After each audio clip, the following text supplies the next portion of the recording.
What's up, guys? Welcome to episode 25 of the Grappler's Dilemma podcast. I am back here with Jaena. Dude, that was the most, quickly viewed episode I've had since starting the podcast. It was number 24, both on YouTube as well as the downloads on, Buzzsprout, like Spotify and stuff. So apparently, you are the magic sauce that's going to make this show go viral. Yeah, I would probably attribute that to my magnetic personality, handsomeness, Yeah, charisma, dude. and I think it's the thumbnail. People Yeah. just saw your face, like, this seems like a trustworthy guy. He's going to say some smart stuff. Probably the case. Yeah, very likely. Anyway, guys, so today we are going to continue on our series going over the Little Black Book of Violence. And I feel like I should plug these authors one more time because, like I said in the last episode, this book has been just an incredible resource. Not just there's things in the book, at the very least, if it's not super comprehensive in the book, you can at least take the concept and then run with it and go look and read what other people have to say about it. I was introduced to a lot of stuff in this book that I had never really thought about, including the very often neglected legal components to, after some type of violent encounter occurs. But The Little Black Book of Violence, Whatever Young Man Needs to Know About Fighting by Lawrence A. Kane and Chris Wilder. Local guys out of Seattle, as far as I understand. But so we're going to continue on our series with that. I think we're probably going to do at least a few more. The book is just dense with information, and it seems like an easy route to structure podcasting around it in conversation. So today we're going to talk a little bit about situational awareness, pre-attack indicators, the Cooper color codes. Some of you guys are probably already familiar with that, but for those of you who aren't, it's pretty, it's just a good way to conceptualize your mindset when you're out moving around in the world, right? So, if nothing else, it just gives you kind of a schematic to plug your own thoughts and perceptions and experiences into. So, but to start things off, and then I guess we'll finish up with a few miscellaneous questions. Yeah, I got something. Okay, right on. Yeah. So we're gonna go with that.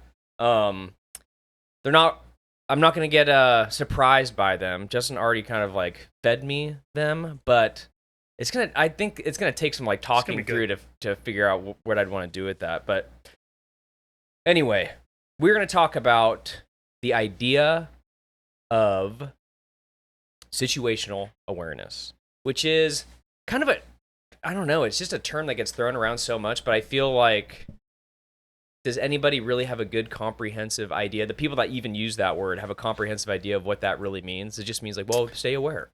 Yeah, well, I was thinking, to go off what we talked about last time. We keep going on some of the broad concepts, and then eventually we'll be getting into, I'm going to ask you about some specifics. Sure. About what the audience can take away, because I think that's what they're looking for, the broad concepts and some technical knowledge. Yes. So we talked about, the whole episode last time was about a lot of it was identifying threats, responding to them versus reacting. So a big part of that is situational awareness, yes. Right? So what goes into that? How do you improve it?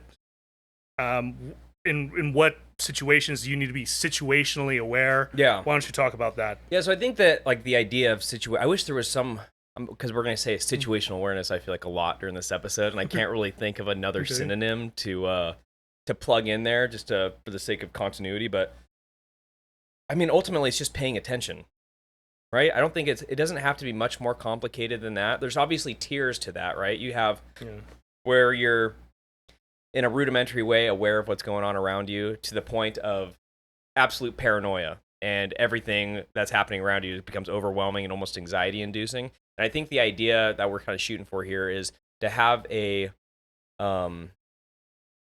sense of awareness that kind of balances. You're not aloof and oblivious to everything that's going on, but you're also not so, spun paranoid. Up. Yeah, that you're you're schizoed out, and you're everything and everyone around you is dangerous, right? Yeah, it's you're in an alien movie. Yeah, exactly, exactly, right? Yeah. Like the Body Snatchers or something like that. But when it comes to the reason that we're trying to, this is kind of the situational awareness is this foundational principle that when it comes to self-defense, because that's the first point at which you can mitigate some type of situation, right? Because if you can become aware of something before it's like right on you and you're dealing with it, way better, right? Then you have options as far as how you can address it. So if you can develop a sense of awareness, okay, I'm walking around aware, and then we get to a point where I identify something, and now I can like either I can try to avoid it. If that doesn't work, then I can try to de-escalate it. If that doesn't work, right, then we just kind of keep on going down that matrix. But situational awareness is one of those things that's the underlying, that should be kind of your step one, hopefully, right? Sometimes violence doesn't occur that way, where you can be as aware, you can be super turned on. And we used to play this game even in the police academy, where it was like, at some point today, I'm going to touch you in the back of the head, right? And you can walk around all day, but you're going to have this moment of lapse where that guy who said he's going to do that is going to touch you in the back of the head, and you had no idea, you could not see it coming. And I think for me, that, like, understanding that is enough reason to be like, okay, then what's the point of me walking around so spun up and paranoid about everything? Like, there's going to be this lapse, so like find some type of balanced position mentally, instead of like, okay, something's going to happen. Because if someone really wants to get to you, dude, they're going to find, I mean, human beings are ambush predators. Dude, but it's like they're also very liable to have like be distracted and have a lapse in judgment, right? And that happens regularly throughout the day. So it's like you don't have to walk around like you're in, again, Invasion of the Body Snatchers or something like that, just thinking that everyone around you is looking at you trying to get you. On the other side of that, so I did a little research on this topic. Okay. Right. So what I found, there's 3 components of situational awareness: perception, comprehension, and projection. Yes. Perception being utilizing your senses. Sure. Seeing, hearing, probably not tasting so much. Maybe not. Yeah, or maybe smelling. There's a taste of poison in this drink, right? Yeah. But there are things you can do on the other spectrum of that. There are things that people do that impair their perception. Yes. Like, looking down at your phone, swiping on Instagram. Yeah. Drugs and alcohol. TikTok, yeah. Headphones on. Yeah. Right? Reading a book in public. So there's that. There's comprehension, which is interpreting what the data that your perception gives you. Sure. And then there's projection, which is seeing, interpreting it and be like, okay, well, what's going to happen next? Sure.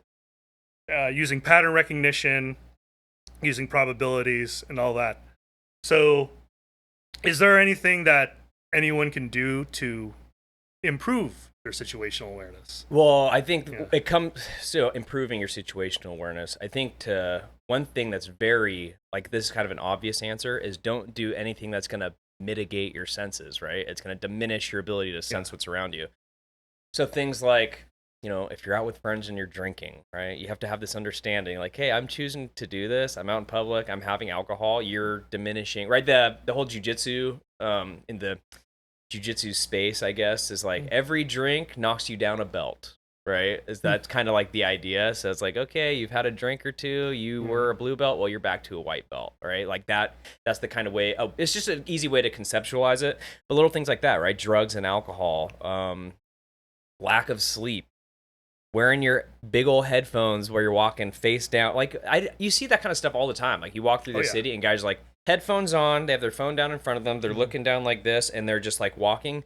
I mean, there's how many news stories have you seen pop up where a guy walks into traffic because he's so oblivious to what's going on, so plugged into his electronics or whatever, that just totally not paying attention. Well, headphones or not, dude, even just like looking at your phone and stepping off without really thinking about it.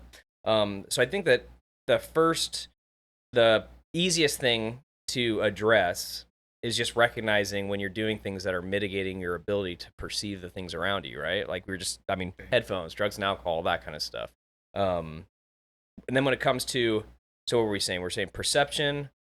Perception, comprehension. I think last time we talked a lot about actually what that was comprehension, identifying something that actually is a threat. Sure. So yeah.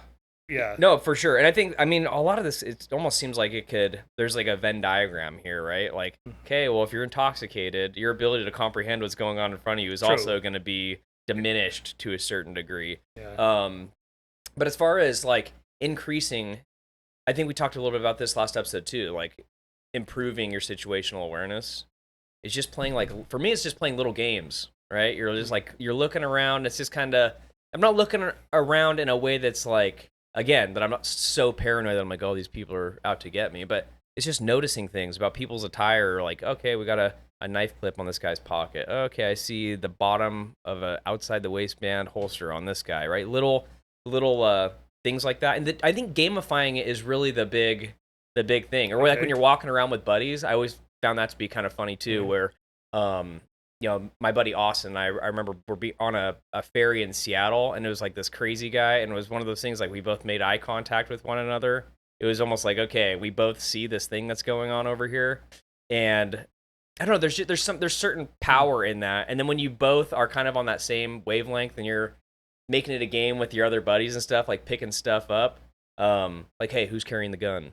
Right. Yeah, 2 points. Yeah, exactly, yeah. dude. Like little stupid stuff like that. I think that gamifying it with anything is like a way to increase your skill in a way that's fun and it doesn't feel like work to do it. Yeah. And then projection,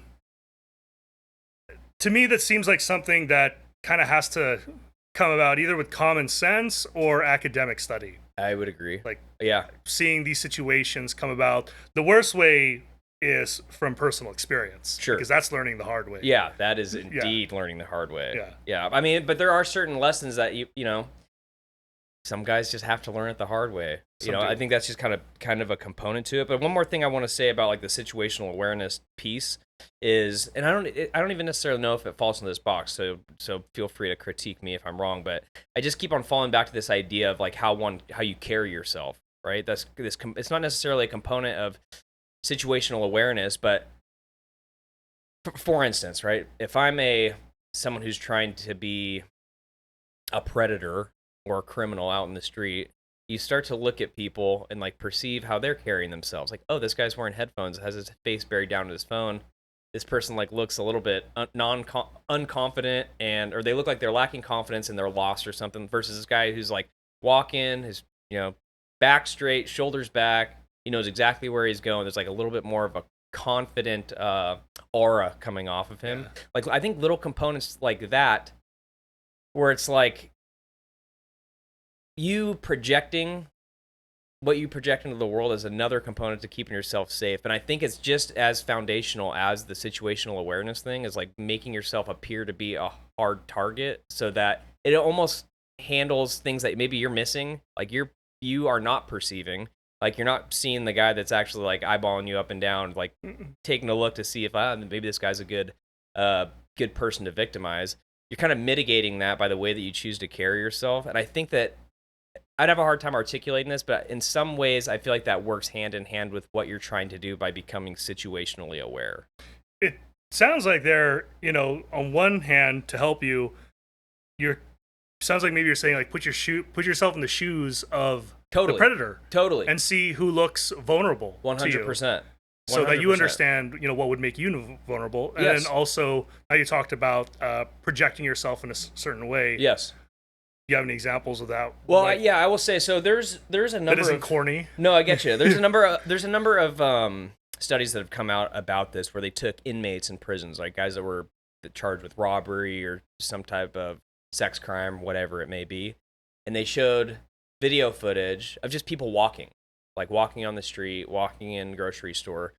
And what they found was a huge percentage had overlap in the people that they identified as being victim versus I wouldn't go after this guy. And some of the things were like they couldn't, right? There was little things like, okay, this guy's clearly incredibly distracted, or he's disheveled, doesn't really look very fit, like little stuff like that. Like there's these physical components to it. This guy just looks kind of like lackadaisical and aloof, right? So there's these perceptions of emotional and psychological, the way that person is carrying themselves, I suppose. But then there was other people where they're like, I don't know why, like they couldn't identify why the person looked like someone they shouldn't try to victimize, but they regularly would identify someone was like, there's just something off about this guy that I wouldn't choose to address, which doesn't necessarily help us out in this context. But some of the things that they did talk about were people that they identified as being aware were making eye contact with people as they were walking by. Not like aggressive eye contact, but right, you're walking by someone in a grocery store, and instead of looking down and away, they look and give a hello. They acknowledge this other person that's walking down the aisle, or people that are walking confidently, like they know where they're going. They don't look like they're kind of like lost and already a little bit anxious about what they're going to do, like distracted in that way. So there is something to be said about common characteristics that make you look like more of a soft target. And like you were saying, as far as, putting yourself in kind of that mentality, is like, okay, if I was a criminal, what would I be looking for? You can start. It's a fun way to go people watch. Again, like you talk about this, you kind of gamify things a little bit, and I've done this with my kids and stuff. Like, who'd be the easiest person to like steal their bag? Do you think? Right? Mm-hmm. Well, this person doesn't have it over their shoulder. They're not paying attention. It's next to their foot while they're eating food, and like little stuff like that, right? Yeah. Once you start working down that kind of stuff, you start thinking. I guess you just start recognizing when you are embodying behaviors that you've already identified make someone look like an easy target. Okay. Right? So I think that, like you were saying, like the ability to put yourself in the shoes of someone who is a criminal actor, you're going to pull a lot of good, valuable information out of that. And again, it's just it can be just kind of a fun game to play. To kind of generate the things that you should and shouldn't do. So a bit of role playing. Yes. Okay.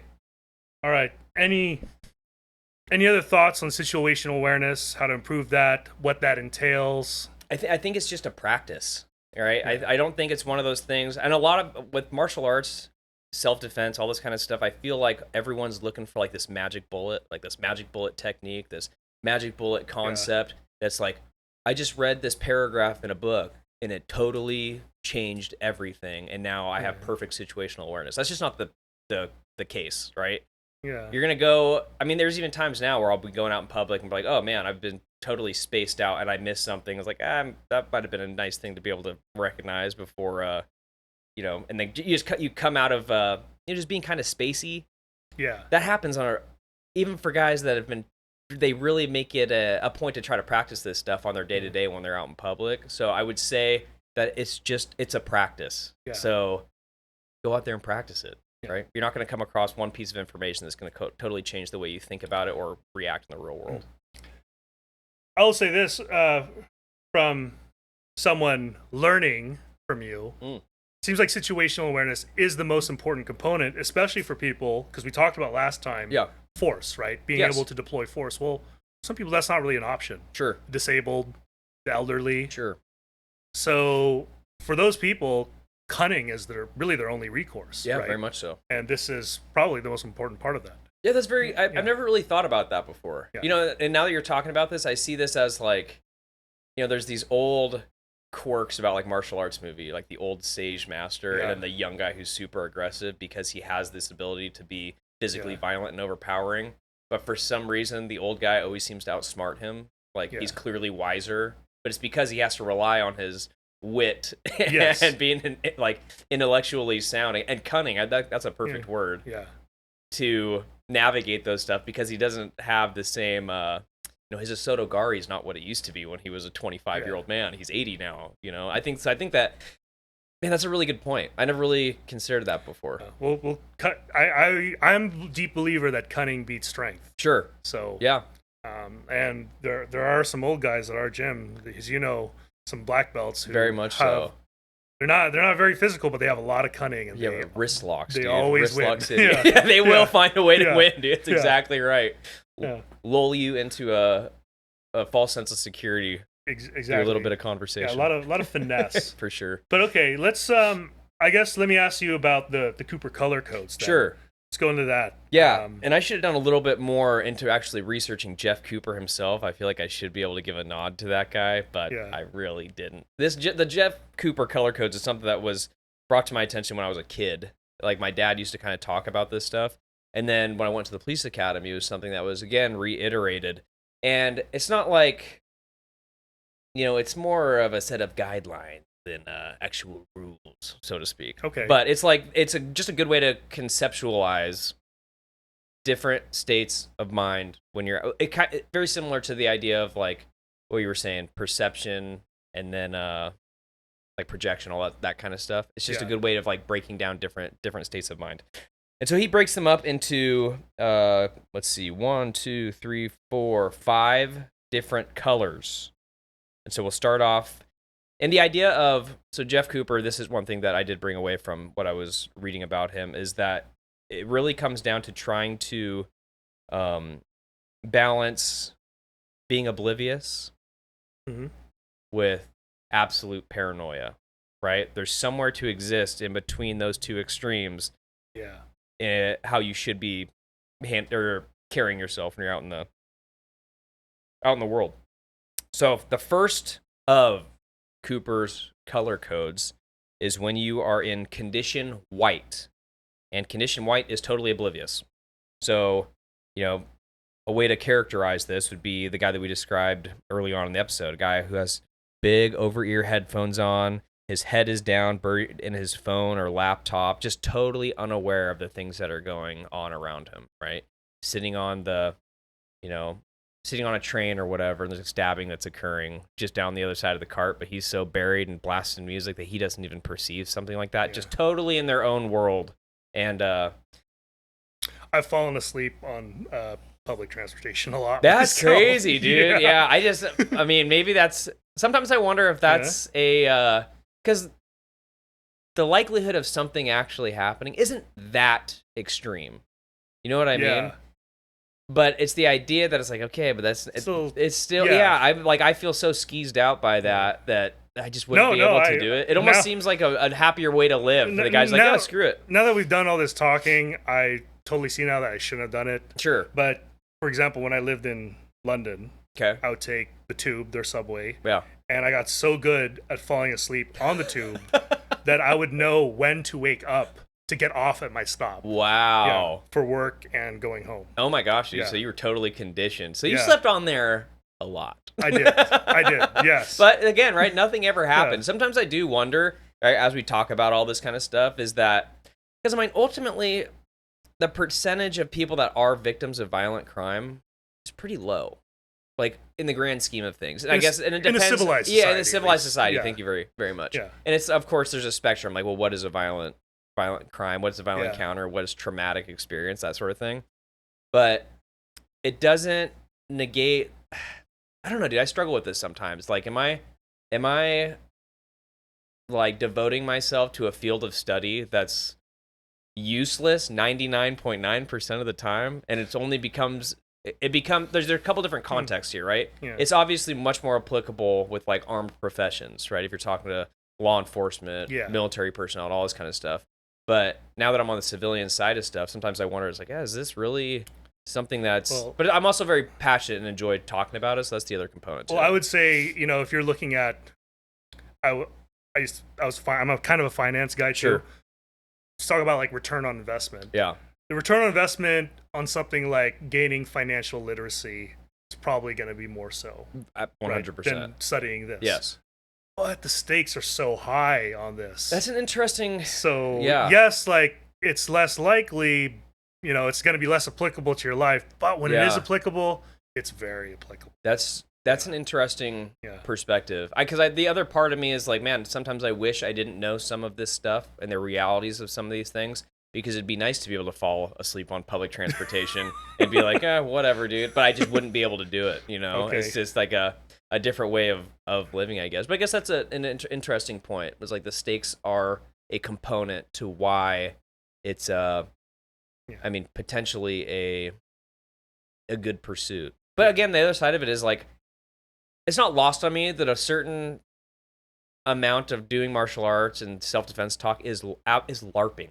Like, we're kind of like playing this. It's this little role-playing game that's what makes it fun. That's what makes it fun. Yeah. And I also think that is a more of a proper mindset to maintain, because I don't know about all you guys listening out there or you, but sometimes the guys that are like super hardcore about this stuff are super off-putting to me. Like, if you can't maintain a certain amount of like humor to it, it's like, I don't know, dude. It's just like decked out in 5'11". Yeah, gear, dude. Exactly. It's like, what the hell are we even doing here? And this is another reason why I've shouted this guy on the podcast before, but Aaron Giannetti, who does like knife control concepts, he runs a gym, I think in somewhere on the East Coast. I don't want to mess that up, but he looks like a post-hardcore kid, dude. He has like a flat build hat that's like crooked, like big old beard, skinny jeans. But he's been doing like martial arts and Krav Maga, and now he's a jiu-jitsu black belt, runs his own combatives courses where he's traveling across the nation to run this stuff. But he is one of those guys that his personality didn't get consumed by the 5'11" type culture that's often very ubiquitous within the self-defense space. I realize I'm kind of going on a tangent here a little bit. But okay. Well, let me bring you back. Yeah, bring me back. So there is a time to be in condition white, right? Like you can't be aware all the time. Like if you're just at home, you're even so. This has been a discussion that I've had before. I mean, we were talking Gary Drake, another guy that I would consider one of my mentors coming up in the academy. Some would say that a time that it's appropriate to be in a condition white is when you are at home and your doors are locked. But even then, it's like, shouldn't you have like a little bit of awareness? I mean, I have kids, right? So it's like, okay, kids are playing outside. I open my windows so I can hear them. I'm aware of what's going on out there. Or it's like, I don't know. I guess it's like, at what point is it okay to be completely oblivious? I guess when you're playing 18 holes of golf like I did yesterday and you're drinking so much that you don't even know what's going on around you. Well, that's another story because you're in public. But sure. Okay, there's nuances to this, again, I guess. Sure. But if there is a time to be a condition white, I guess it's in safety of your own home. I would agree. I would say that if you do have a safe home. Yeah, I think that is one of the... I would say if there's ever a time where that's appropriate, it is in your own home. And of course, I'm like much less like cognizant and looking around and looking for danger when I'm inside my own house than at other times. But at the same time, there's still going to be a certain level of awareness, right? Yeah. At least there should be. I guess the other possibility doesn't really apply, but if you can hire dangerous men to be alert for you. Listen, dude, that's more your purview. Like you might get to that point sometime, but I'm a trades guy, so that's not very likely to happen for me. But it's funny that you thought about that because that never would have crossed my mind. I think that's a great point. Yeah, well, I think that's a great point. It doesn't really apply for the typical person. You're gonna have to. You're not gonna be allowed to outsource your own self-defense. Yes, and so here we are we're talking condition. The next step, right, is this is the next condition, the Cooper color codes, which would be condition yellow. Condition yellow means you're aware, right? You're not totally oblivious. And still thinking back to what we were just talking about as far as being home, I still feel like condition yellow feels more.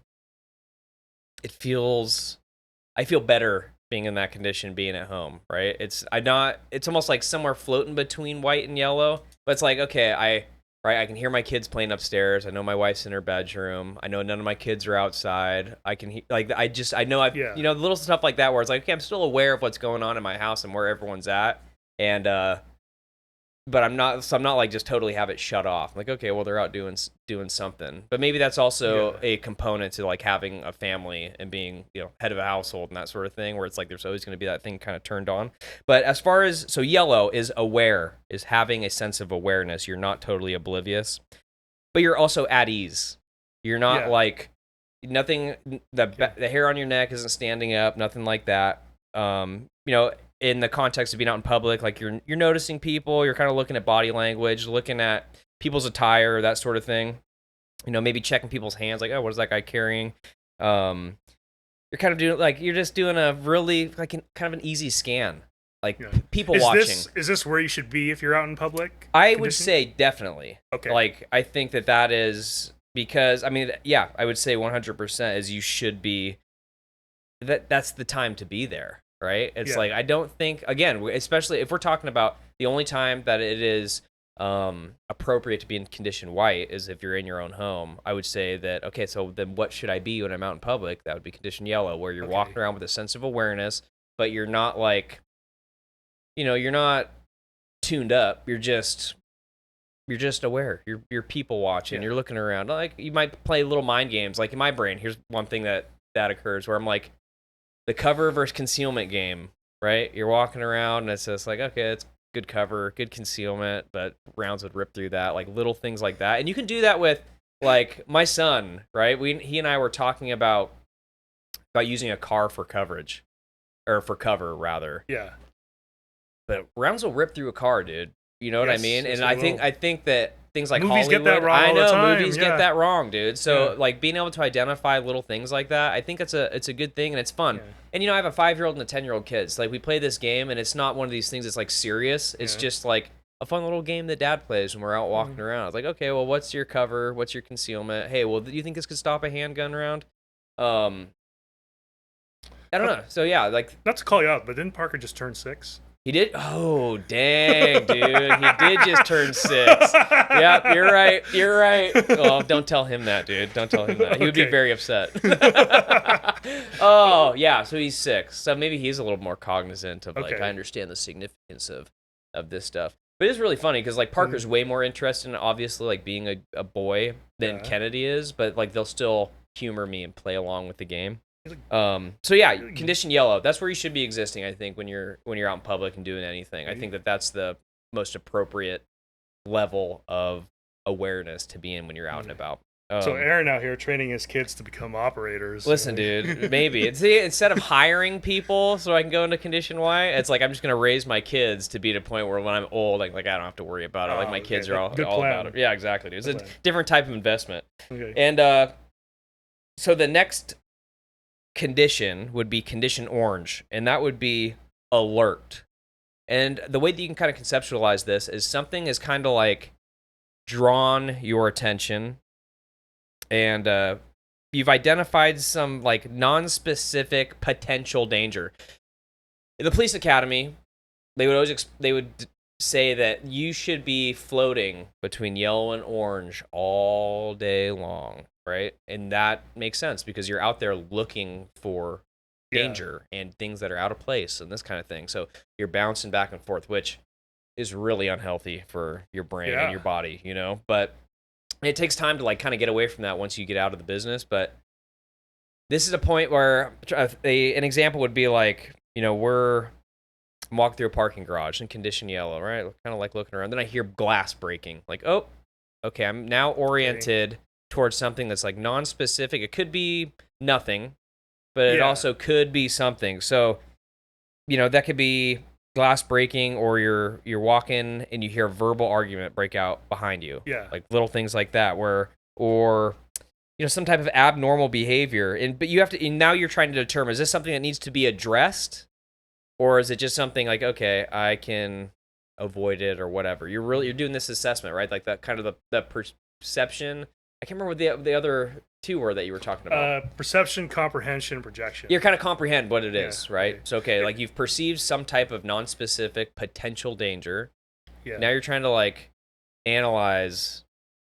What is this? Yeah, can I ignore this? Like it might be a quick scan. We're like, okay, it's just whatever. Is this a time to begin formulating a plan? I would say 100%. Okay. Yeah, so this is a point where I mean, absolutely. Right. Yes. First, obviously, you have to like determine whether it's something that's like, okay, is this something that's in imminent danger, or is it something that I identified and became alert to, but it was actually, oh, this guy dropped a bottle of wine on the floor of the parking garage or whatever. It's not like some car prowl or whatever. So there could be a threat. You don't know if there is. Yes, but you don't know, right? Yeah. So this is, I think, and all this stuff happens quickly, generally speaking, and that's going to be determined by the context, obviously, of the situation. But this is the game plan stage, right? Where it's like, I heard glass breaking. It's like, okay, you kind of feel for yourself, like, okay, whether or not it's like, okay, is this the time to deploy my firearms? Is it time to run away? Is this time to like, here's my cover over here. Here's a good place for concealment. Like that is when you're starting to, work your way through your options, right? You kind of have, you know, it's almost like a Rolodex in your head. Like, okay, I heard this. This could be one of these things. How should I respond to these things? But obviously, that's going to be based on what. Do you mean like flow chart? Yeah, kind of like my brain has a flow chart. Like I say All right. Rolodex, but flow chart is actually probably the way that I formulate it in my own brain. Yeah. All right. I would say. What's next? Yeah. So next we have condition red, and this is characterized by you have identified something, right? You became alert to something, and now you're concerned by what you've seen. And this could be, I mean, you are now aware that you are being presented with clear and present danger. It's right? confirmed. It's now. confirmed. Yeah. We have a problem here, Yeah. right? This could be someone issuing you a verbal challenge, right? Like, hey, what are you looking at? Yeah. Motherfucking you, whatever, right? Doing some of this kind of stuff.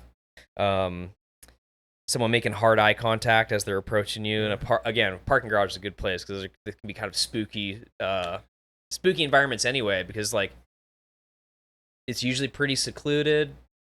Even if you hear noises going on, it's hard to identify exactly where they're coming from, like little stuff like that. So like for me, parking garages statistically, parking garages are a place for nefarious activity. Yeah. So I mean, really, the highest likelihood for you to become victim of a crime or assaulted is going to be what you would call a transitional space, right? So parking garage is a transitional space because you are potentially going from a place of commerce to your vehicle moving on to the next place. So that transitional space, I think if I were to be really specific about it, I mean, it's on your walk to your car, but especially when you're pulling out your keys, you're digging through your purse, you're looking for, you're looking to get into your car. That's the kind of spaces, because you're distracted. You have something else on your brain. That's why you see a lot of like these home invasions kick off where someone's at their door trying to get in, like they're fumbling with their keys and this sort of stuff. Yeah. Parking lots, again, people getting into their cars. It's these places that are at the in-between. It's way more likely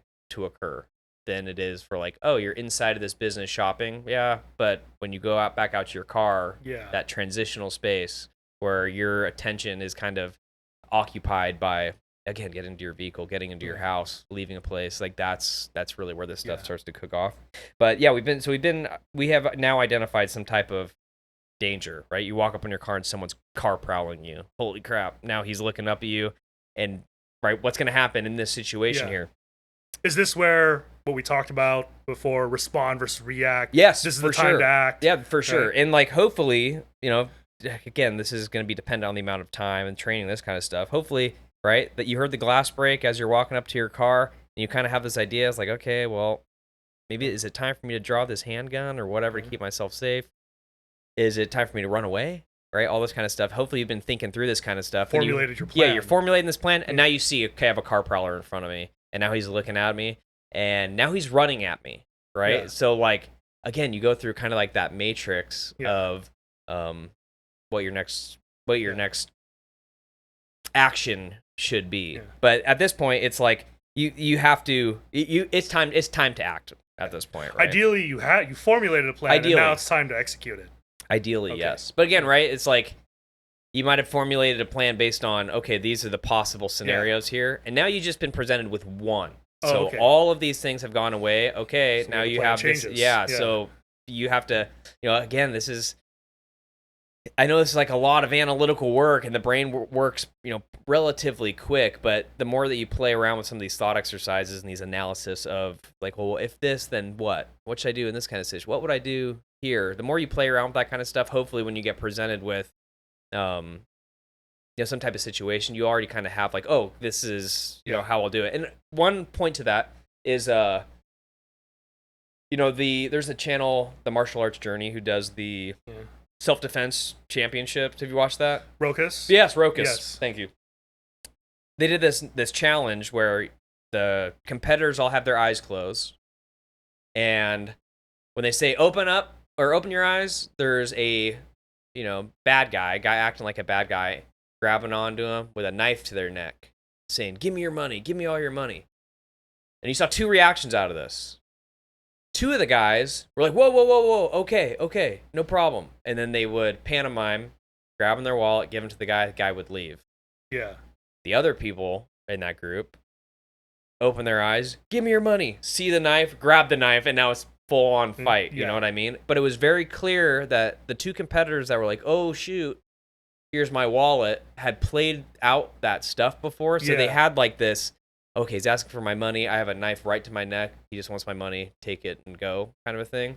Versus the guys that were like, boom, and then you saw like this panicked response over it. I mean, dude, the chances of you being able to be successful with a guy has a knife to your jugular already. Yeah. That's pretty dangerous game to play. You know what I mean? I watched that. I think the guys who what I would call calculated acquiescence did that. Calculated acquiescence. They have a background in like law enforcement or something, wasn't it? Like one of them. Icy Mike. No, so those guys. So Icy Mike fought. Oh, really? Icy Mike fought. It was Ramsey Dewey and Raton.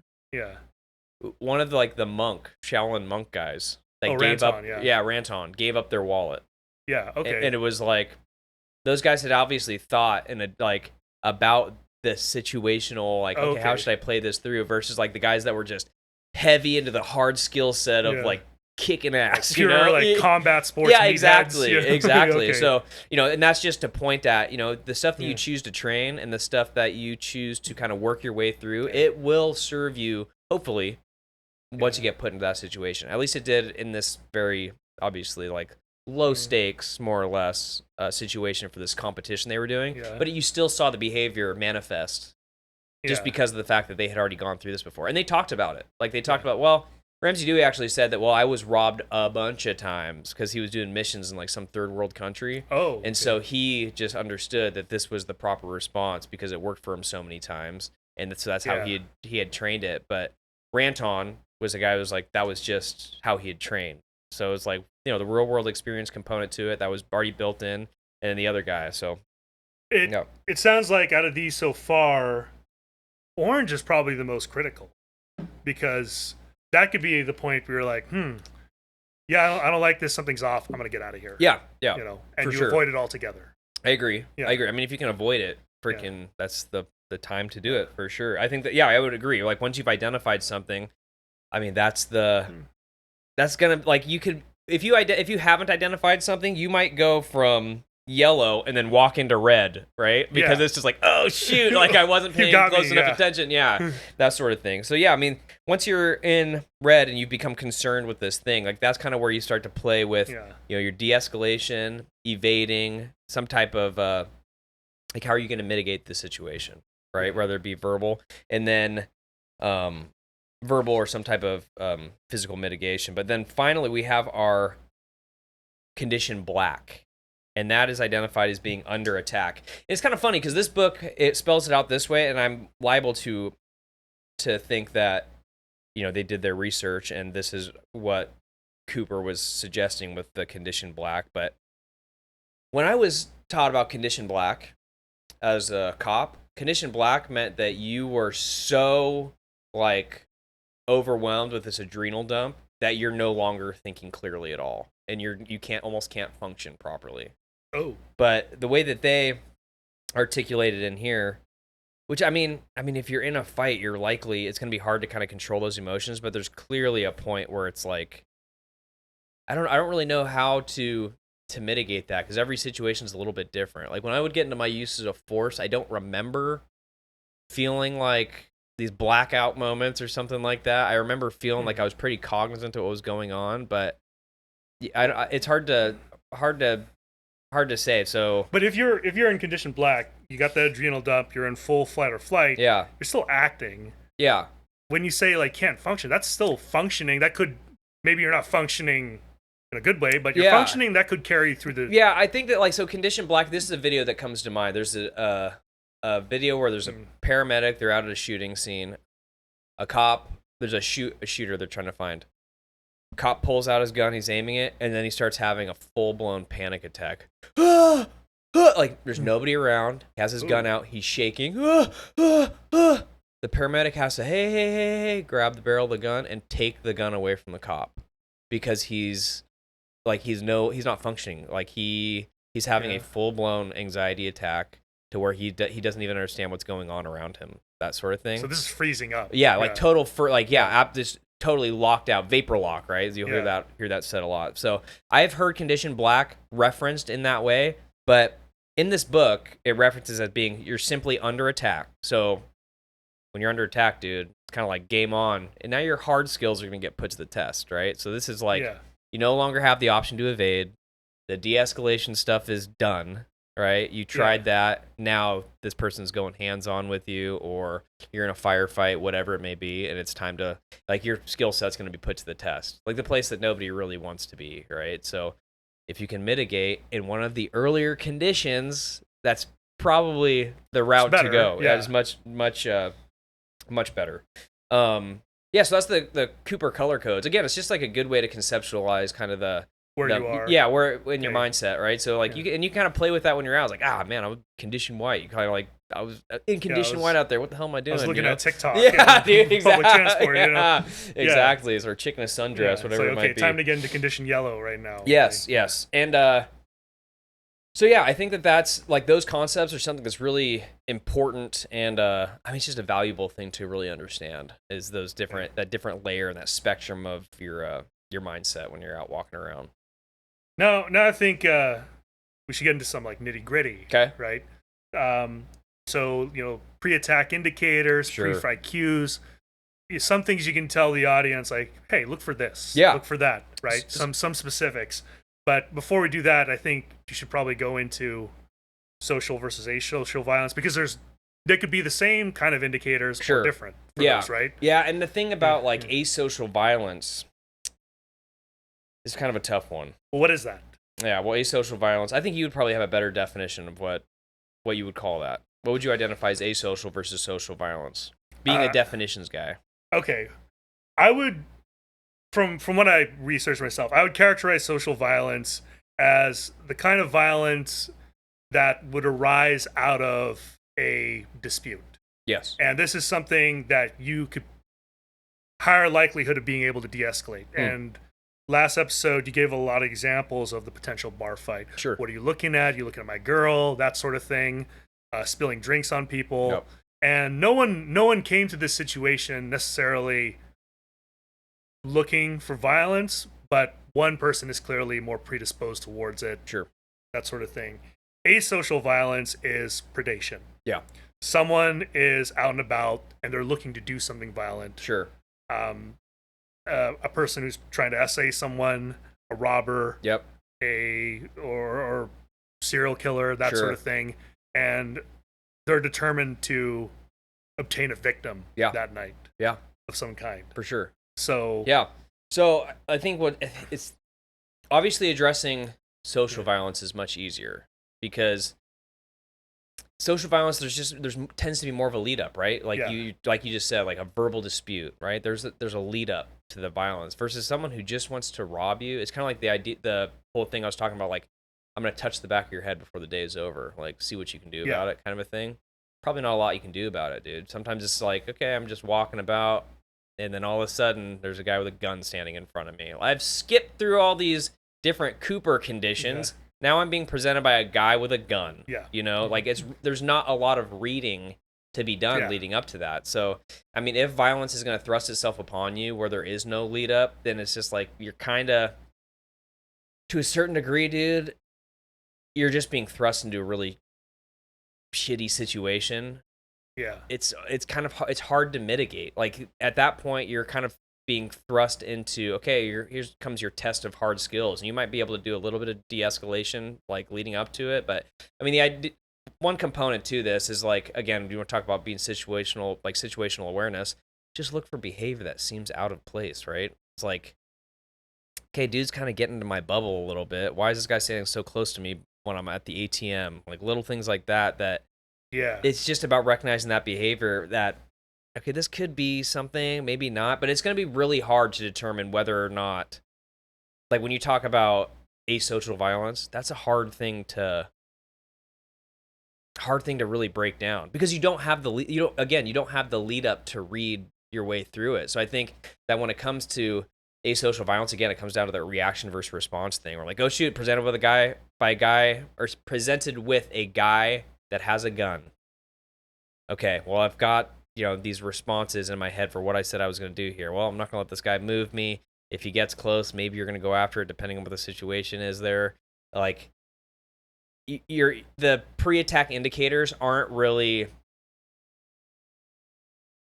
I would say they're not as prevalent, and they're not going to be as useful, but there are little things. And that is just because the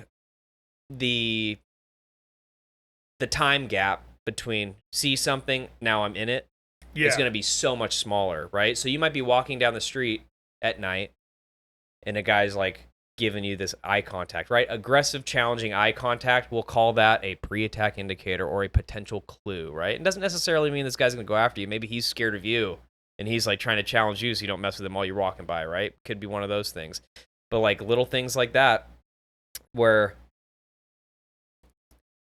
it's just good to be aware of that stuff, obviously, but unfortunately, with the asocial stuff, dude, it's going to be a lot harder to mitigate. Okay. If people get the drop on you, they get the drop on you. Okay. You know, but with the social stuff, yeah, let's talk about some concrete pre-fight cues, sure, pre-attack indicators. Okay. Well, the first thing I would talk about is like recognizing, and I said this a little bit last time, but the like the monkey dance, like this pre-attack thing where you're having an argument with a guy.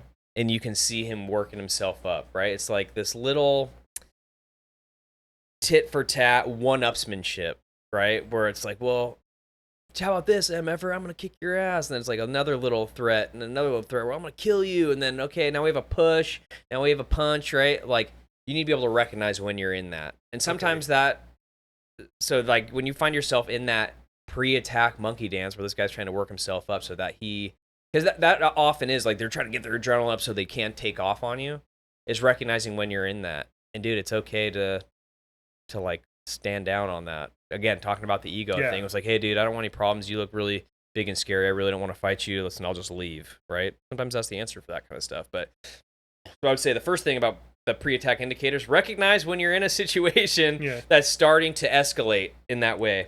I guess this is kind of an asocial, to go back to what we were talking about, like the asocial, we're talking about like the like the victim interview. So it's like you're walking around the street and some guy comes up and it's like, it could be anything. Hey, you have a cigarette? Hey, do you got the time? Hey man, I just need some money for the bus. All right, little things like that. It's okay to like take that as like, okay, we're entering into something. This is a weird social engagement, and it's kind of a it can be a way to like distract you or just to kind of feel you out to see how you react to that, right? Or it's like, hey man, do you have some spare change? Well, it's like, get the hell away from me. Like, okay, well maybe I'm not going to go after that guy. But the guy that's a little bit more like he's scared of you kind of, it's like, oh, but maybe takes his wallet out. Okay, now you've presented your wallet. He snatches the wallet and runs, right? Like, you should, when those kind of moments hit and you're just out in public and a stranger comes up to you and, visually something you key in on, like, this guy looks like he might be looking for trouble. It's okay to recognize that as like, this is potentially this. And no, it might not be. I mean, how often do you have panhandler who's like just looking for change? It's like, okay, here's your 50 cents or whatever, and they walk off. But it's totally acceptable to recognize like, okay, this is a pretty atypical situation, and to kind of like ramp it up a little bit just to become a little bit more aware. And sometimes the answer really is like, not today, and just keep it moving. You know what I mean? Yeah. So I guess that doesn't really, I mean, we were talking about the idea of like someone getting the drop on you when it comes to asocial violence, but this is potentially asocial violence, but this is a type of lead up that could go there. So I guess that not all asocial violence is going to be ambush oriented, right? Sometimes there are these little feeling out steps that I guess we'll talk about a little bit, but there's a couple different types of interviews, right? One of them would be like what you would consider a hot interview, and that's like, what are you looking at? Are you looking at my girlfriend? Like, it's this kind of a press check, like to see how this guy's going to respond, whether or not I'm going to take the next step of like kicking his ass or robbing him or whatever, committing some kind of violence. Then there's like the escalating interview, and this is a pretty good example. It might not be, I mean, again, this kind of stuff is pretty nuanced, but like an example of an escalating interview would be like, hey man, it's like, I'm selling these bracelets, and then he grabs your hand and puts the bracelet on you. You know what I'm talking about? Like, have you seen this kind of scam before? And it's like, or he's saying like, oh no, they're free, puts it on, and then he's like, well, how about it? Can you give me just a donation? He's like, donation? You said these were free. And he's like, yeah, but, and then an argument starts kicking off. It's like, you asshole, like I just gave you this thing, and then, right, take that freaking bracelet off and get the hell out of there. But that would be like an escalating thing. Like they're trying to bring you in with something that's, it's what's the word I'm looking for? Not ubiquitous, but non. It's benign, something benign, right? It's like, here's this free bracelet, and then they're locking you into this stuff, and then they're gonna ramp it up to make you feel guilty or whatever it may be. So that's another way that some of this stuff can kind of shake out. Usually in that context, it's more used. I'm not gonna say it's more of a scam when someone hands you something, because now you take it and you feel like, well, I just made a trade, Sure. so I need to give something back. Sure. And it plays on. There's this need in humans to give back when something is given to you. You don't like to be in debt. Sure. The Hare Krishna used to do this. They'd give you a rose. Yeah. And you'd be like, oh, I don't want a rose. Like, no, it's free. But if you'd like to donate, go ahead. Yeah. And people would feel the need to donate. Sure. Well, that's why I wonder, like with the bracelet thing, right? We say like, well, it's a scam. Yeah, but how much of it is like coercion? By you're intimidating this person into giving you what you want, right? Like, and it might be different. For like a guy like you or I might be like, dude, get the hell away from me.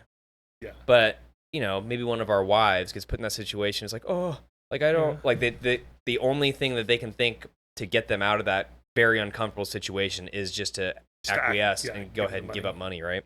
So that would be kind of stupid bracelet. Sure. Your kids could have made it in kindergarten. Totally, dude. So that could be the idea of like an escalating interview, right? Something that starts off as benign but starts to ramp up in some kind of way. Your typical interview would be something like we were just talking about, like, do you have a cigarette? And then it's dialogue, deception, distraction, then destruction is kind of the idea that was presented in the book, right? So you're like initiating this dialogue. Hey man, I was like, can I have a smoke? He's like, oh, I don't have a cigarette. And he's like, oh man, I've just been like hanging out here. I don't have money for the bus. Is there any way that you could like help me out with this? And he's like, no, I don't really have any money. Well, I was like, well, what's this down in your pocket or whatever? Like, they get you to pull your wallet out or whatever, and it's all leading up to potentially this violent encounter, depending on where that goes. This is kind of an interesting thing, but this again probably points towards the asocial side of things. But the silent interview, which is really just observing and evaluating, right? So it's like maybe you see a guy who's kind of slinking around somewhere like in the bushes or an alleyway, and you just see him keep on like eyeballing people up and down. You can recognize when people are acting weird within like out there's a context. Every environment has like a context and what would be considered like normal behavior. So when you see someone that is behaving in a way that's outside of those norms, key in on that, obviously, right? So like the silent interview again would be like, you see this guy's just been like eyeballing everybody up and down. He hasn't engaged with anybody. He's like, he kind of like sneaking and following around some of these people a little bit close. He seems to be looking at the people that put their bag down when they go to the restaurant, like little stuff like that. So that would be considered a silent interview. And then again, this might again be one of the more asocial components, but like the prolonged interview, which would be things like stalkers or con artists, right? Guys that are like trying to talk you into like some type of financial scam. Yeah. Right? That might take numerous days of like, okay, hey, we're just following up on whatever, and they're just trying to lead you down to to giving up your money or defrauding you out of some type of asset. So that's a different type of interview, but like the prolonged interview, it almost falls into a little bit of a different. Well, maybe not. I mean, like you think about like the stalker, right? The person who's like routinely observing and trying to initiate conversation and dialogue and all that kind of stuff. Like that is another type of interview. But I would say that you will probably know you have a stalker when you have a stalker at some point, right? Wouldn't you think? Well, depends how competent the stalker is. That's a good point. Yeah. That's a good point. Yeah, I didn't really think about that. But this is one I've only really seen in movies. Yes. The honey trap. Yeah. So if the girl's out of your league and it seems a little too easy, it's probably too good to be true. It's probably too good to be true. No, that's a very good point. But I mean, that stuff clearly happens. And then I'll just say before we get into like our miscellaneous questions, we're coming up on the hour mark, which this is pretty I didn't even know if I was going to have enough material to talk about honestly over the last hour, but you have been doing a very good job of like pulling information and asserting your own points and stuff in here. But before we go there, I want to talk about pre-attack indicators, like some physical things. Okay. So, okay, good, yeah. That's what I was gonna ask. So pre-attack indicators, right? This could be, say you're having kind of like you're in the midst of some type of confrontation or some type of verbal argument. Here's just some things that you can kind of key in on, right? One, they're clearly sizing you up, right? They're doing one of these things where you can see them like target glancing your body, like looking like, okay, trying to check you for weapons or whatever, right? They're not making what you would consider to be standard, what would be typical as far as eye contact when you're having a conversation, even if it's a heated conversation. But you see them, what they would call target glancing. Mm-hmm. I think these are kind of built into, they kind of go hand in hand with one another, right? Where it's like he's looking at your body and like your waistline and all this kind of in your hands in a way that I'm like, this is not how people typically interact with one another while they're trying to have a conversation, argument or otherwise. So that's one thing to key in on. Let's see here. So again, like puffed up chest, right? That's another thing. It was like, I have read like the idea there is that when your body starts to do one of these things, it can be completely involuntary, right? It's just like this posturing thing that's been ingrained in us for a long, long time, right? Like we just kind of evolved. Primal. Yeah, it's a very primal movement that allows, it opens up your chest, allows more oxygen into your body, little things like that. So puffed up chest. This is like the easiest one, and I feel like so few people, like when you watch videos, like how did this guy miss what was just about to happen? It's a bladed stance, right? You see someone take a drop step when you're face to face arguing, and by drop step I mean, so if I'm looking at Justin and I take my right foot and I step back and I enter into a more bladed stance, that is a huge indicator that something is about to cook off.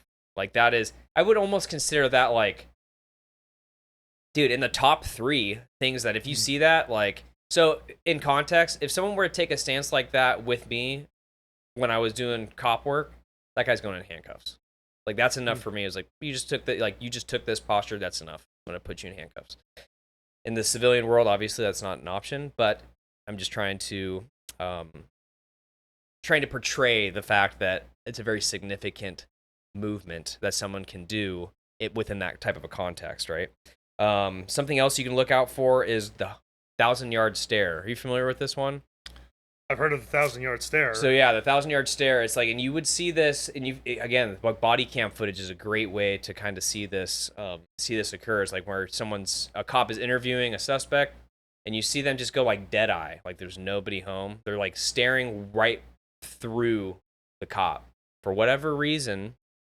It's been associated with attacks and assaults happening on the other side. And not just in the context of like suspect versus cop, but you'll hear it often with like victims of violent assaults, where it's like it was like he was just staring right through me. Like he was looking at me, but I could tell that he wasn't seeing me. He was like looking far beyond me, and that's the idea of a 1,000-yard stare. It's hard to speculate. I think what's going on there is they're visualizing the violence they're about. It's very possible. Yeah. It's very possible, and I don't know if it's one of those things that like pure speculation. Yeah, yeah. But I think that's actually probably I think that's a fine thing to speculate on, right? Mm-hmm. But the thing is with that, sometimes it can be hard to, if you've never seen it before, sometimes it can be a hard thing to visualize, but you can, it's one of those things you can be with a buddy and be like, well, what do you think it would look like? And then you kind of like play, it's like, yeah, that looks right up there. You can kind of like mime your way through it to, especially if someone who has seen it before is like, no, dude, this is kind of what it reminded me of, or this is what it looked like. So the 1,000-yard stare. The looking around is another good one, dude. It's like I'm talking to you, and for the people that aren't on video, I'm almost like peeking on either side of Justin's shoulder, right? Like looking past him, or I might turn my head and look behind me for a second. This is another one that you will see over and over again on videos where guys are like, and it often is like accompanied with grooming, right? Like they're brushing their hair, they're rubbing their chin, doing this kind of stuff. What are they doing? What are they looking for? I don't know. So as far as I understand, like the grooming, this is speculation, but the grooming thing is like almost a self-soothing because their adrenaline is starting to spike because they're about to commit some type of violence. Yeah. So when they're grooming, it's almost like a self-soothing. And then this, like the looking around component is almost like, okay, who's watching? Before they take off on you, right? So it's like when you see that, that's another one of those things. But the grooming thing, I'm sure there's a lot of different ideas on why people do it, but as far as I understand, it's like just a natural inclination of someone who's like trying to self-soothe and calm down their their adrenal system, more or less, because they're feeling like this influx of all these hormones and chemicals firing off in the brain because they know that they're about to step into like this violent encounter. Another thing to look for: vocal tone. When you have an adrenaline dump, oftentimes, and this is kind of funny, but also kind of, I don't know, it's funny in its own way, but one thing you'll hear with like, police officers, and you'd hear it every once in a while, even just on patrol, but cops getting on the radio and like they're yelling, but their voice is so high because their adrenaline dump, like all this tension in their throat and their vocal cords, where it's like they, for whatever reason, dude, your voice will like level up in that way.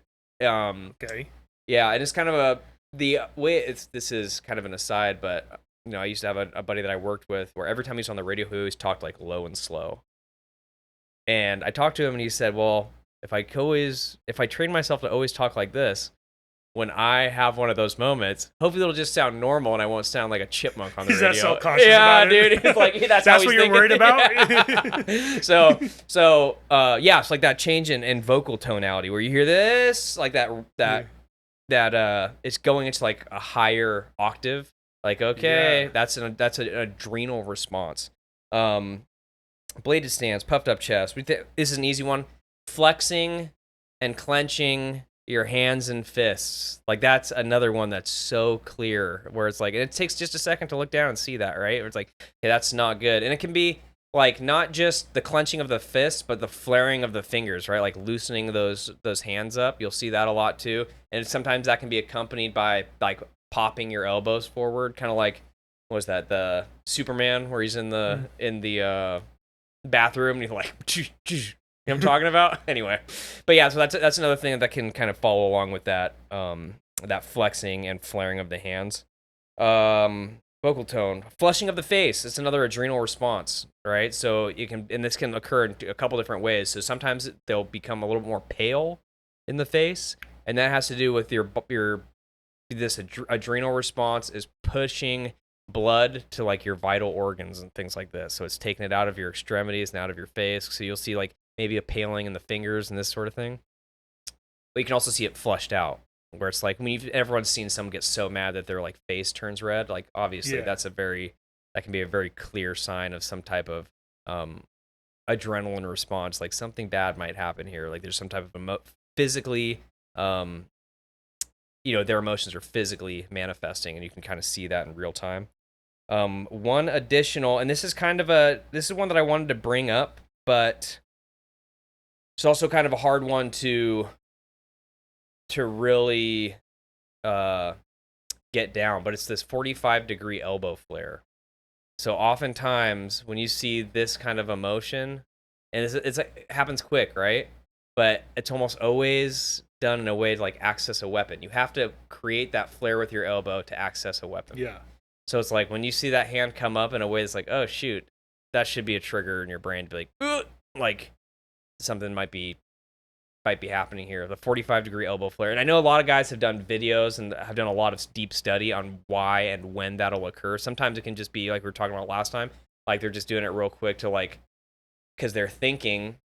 It's almost like your nervous system is like miming your way through it. Like they have a knife on them, they have a gun, and they're just like lifting that elbow, like almost like playing, like they're pantomiming it, right? Like, okay, if I have to go for my gun, there it is, and they just can't. It's almost like a tick, right? So like looking for that kind of a movement is something that's, I think, is a little bit less. People are less aware of that as being kind of a tick and a pre-attack indicator, but it's also something that's very. So it could be a tick, could be an actual draw. Totally. Okay. Dude, that's all I really have for like the Cooper color codes and the pre-attack indicators and stuff. Okay. Yeah, and the lead up to violence. So, all right, you ready for some miscellaneous? Let's questions? hit it, dude. Let's hit it. Okay, let's bring this back to jiu-jitsu. Okay. What we all really care about. Yes. Yeah, for sure. Yeah. What is a technique or concept from jiu-jitsu that you think should be taught in all martial arts styles? This is gonna be a boring answer. I'm sorry. every martial art could benefit from regular pressure testing. In the same way that we do all of our drilling up front, and then the end of class, we do live rolls. Okay. I think that the reason it's beneficial is, right, there's, of course, the physical side to it. And again, this is like, it depends on what you want to get out of your martial arts, right? But we'll say to be practically effective, right? To make it more likely to be practically effective. Pressure testing. So the live roll component. What the live roll does for you is like it gives you a certain amount of physicality just by nature of the exercise that you're putting your body through. The sensation, you're going to understand like the sensation of what it's like to grip up or perform a technique on someone who is actually working against you and not just being a static participant. And you're also able to, because jiu-jitsu, right? We drill a certain move, and there might be certain details that manifest when you're running it in rolling, but you might have had to make little alterations depending on what the situationally dictated to make that move work, right? And you don't get that unless you're doing live sparring and pressure testing. So I think that like things like karate or aikido, where it could be like, oh, this technique really works well with a static opponent, but man, what if he responds like this? Like, well, this is the adjustment that I had to make it work. So I would say that pressure testing is the number one thing that other martial arts could borrow from jiu-jitsu to make their art more effective. Okay. If you had to be trained by only one martial artist, living or dead, for the rest of your life, dude, that's such a crazy question. Who would that be? Yeah, I don't. That's an insane question because my brain goes to a couple different things. Okay, let me work my way through this. Yeah. There's a personality component to it. Like, who would I be able to stand having as a coach for my entire life? Like, so not Sean Strickland. No, Sean Strickland, dude. Yeah, I wouldn't like. He might be fun to train under for a little while, but like only because of the novelty of it. So like, there's that component, right? Like, who would I get along with? Who could I have like a lifelong relationship with? And then whose style do I think is the most? Oh man, this is a really tough question. And part of me is like, I think about people that like that I actually train with. And then I think celebrities, right? Like if I had to pick someone who I think that their martial arts and their philosophy is in line with what I would want to be doing for my lifetime, it would be Gary Drake, the guy that I trained with at the police academy, who runs Raider Tactical now. And the reason I say that is because, he's a jiu-jitsu, I want to say he's a brown belt under Marcelo Alonso, but he's got his striking. He's super fit, really into fitness and stuff. He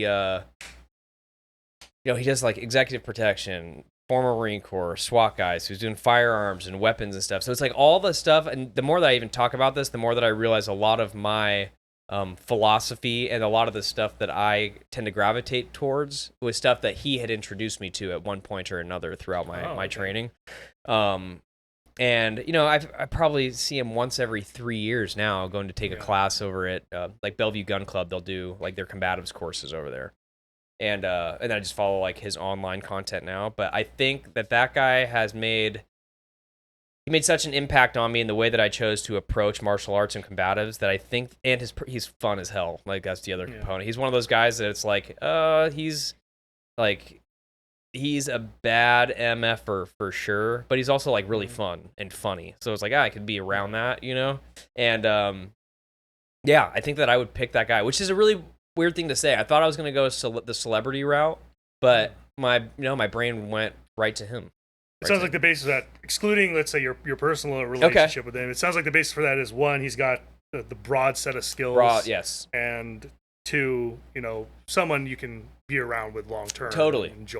Yeah. Okay. Yeah. Broad set of like combative interests and the things that you choose to study. Everything from, again, firearms and that kind of stuff. But he was talking about like, I took this Hungar Kung Fu class and they had us do this horse dance for like a certain amount of time. And he was just talking about like how much it kicked his ass. Right. So it's someone who still has like an affinity for like the traditional martial arts, but he's also doing a lot of real world stuff, right? Teaching and combat sports and combat sports too. Yeah. So good dude. Next question. Do you have any training or skills that are unrelated to martial arts that have contributed to your martial arts ability? What training or skills outside of martial arts do you think could help in martial arts?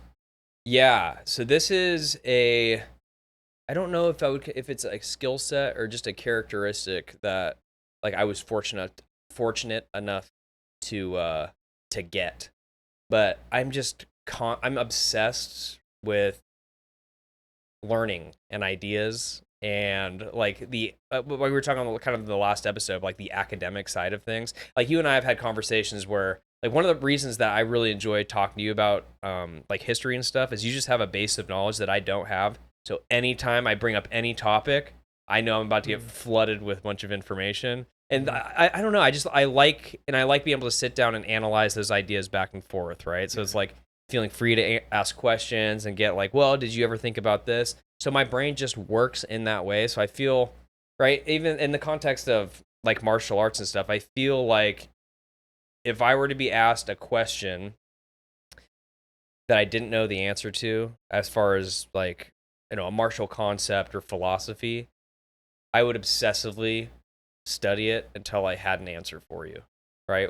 So I think that, and I don't know if that's necessarily a skill. Like, is studying the ability to study like a skill? A characteristic. Yeah, maybe a characteristic. But I think that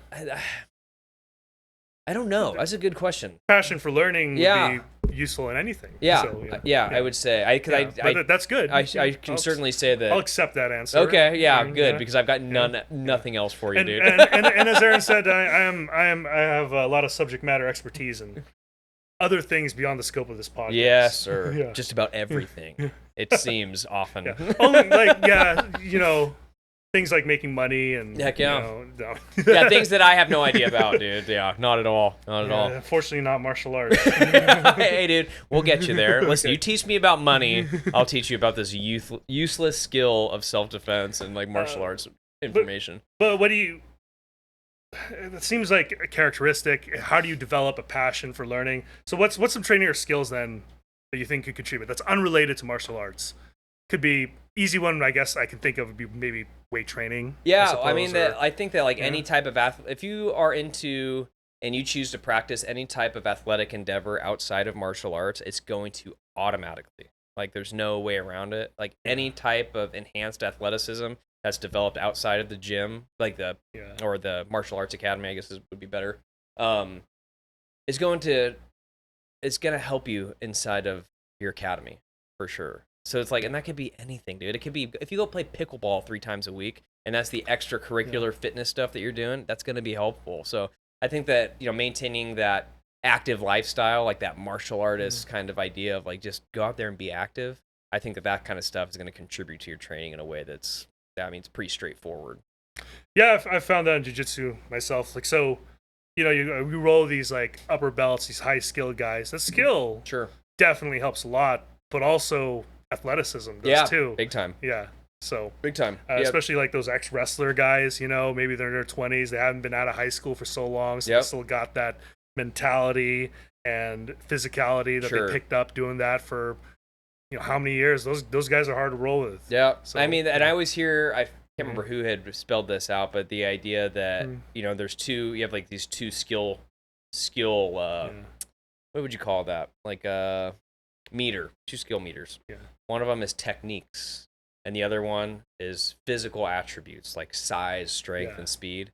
And there's so a guy could be a black belt but be 5'1", and it could be going up against a white belt, I don't know, NFL linebacker, and he might not be successful because the physical attributes of that NFL player are just so overwhelming for the guy's technique. And then it can be on the other side of things, right? Where your technique is so good that it's easily overcoming guys that have much more,